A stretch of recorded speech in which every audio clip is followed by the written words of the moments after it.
Hallottam, hogy szeretnétek kicsit letisztázni újra ezt az á-ál-áj-álé nyelvtani gyönyörűséget. Mi magyarok nagyon az utána levő szóval akarjuk egyeztetni. Úgy kérdezzük, hogy vajon áfétéi, vagy ájfétéi, vagy álefétéi. Hát én ezt honnan tudjam?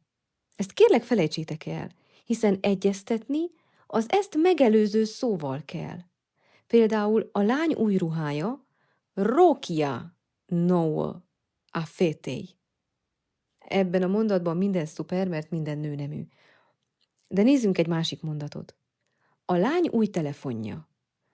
Telefonul nou al fetei, mert a telefon az hímnemű.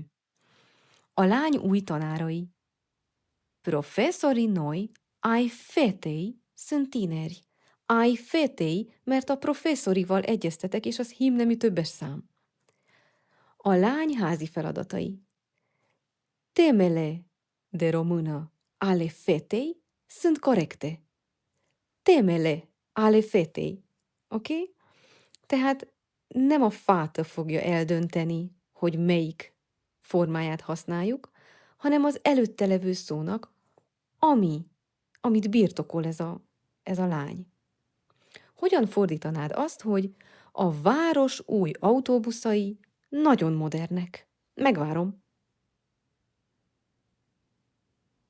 Autobuzele noi ale orașului sunt foarte moderne. Gondolom, pont ugyanígy hangzott a tiéd is. Mehet tovább a nap.